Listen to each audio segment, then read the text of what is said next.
美食照的基本功能就是用来刺激食欲，最好能伴随着提高点击率，不论是增加人气或是增加商业价值，透过照片刺激感官，让人觉得看起来好吃。想要点开来详细看看，若用在餐厅的菜单中，也可以提升点菜率，进而提升营业额。但随着趋势不断更迭，在拍摄上也随之调整。这部影片中，小蓝狐将实际举例传统美食照与近期流行的美食照在拍摄风格及要点上有什么差异，赶快来看一下吧。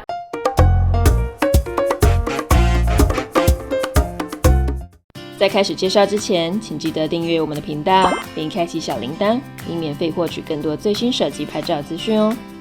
过去智慧型手机还不是那么普及的时候，多是使用相机来拍摄，或甚至更早之前还是使用底片的年代，美食照主要以商用为主。传统的美食摄影在拍摄上比较简洁，画面比较干净。由于以商业导向为出发点，通常会与广告宣传一起搭配设计，因此背景的部分以黑、白、灰或是单一颜色为主。这么做是为了方便后制或后期合成使用。同时，对于食物的造型及摆盘的要求上也比较高，对于细节的细致及完美更严苛。例如，面包的形状大小、切面的角度、纹理及色泽、摆放的位置等都非常讲究，可能前期光专注于食物本身就花了几个小时了。传统美食的拍摄更着重于食物本身的食欲感，拍摄主要围绕着食物。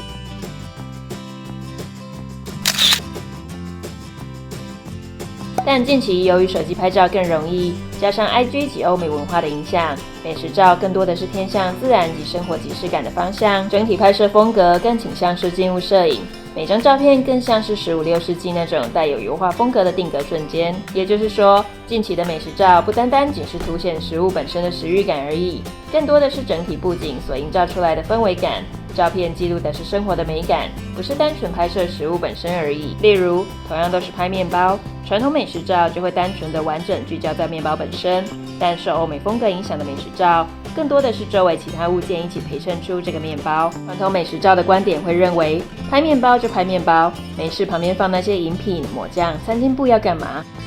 拍摄这种偏欧美风格场景的美食照，其实你眼睛所看到的这些陪衬物，很大程度上是还原或甚至真实记录欧美生活的方式。当他们吃面包的时候，桌面上出现的抹酱，可能就是礼拜天早上现熬出来的；桌上的花茶，就是泡好要跟面包一起享用的。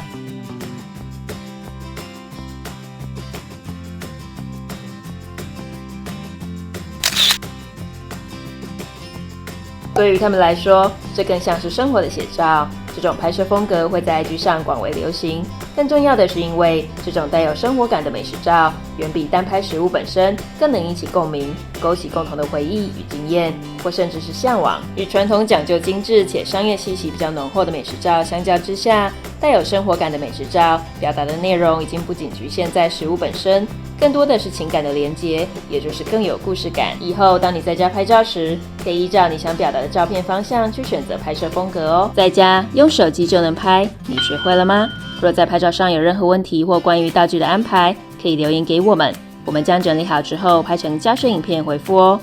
拍照并不难，记得试试看。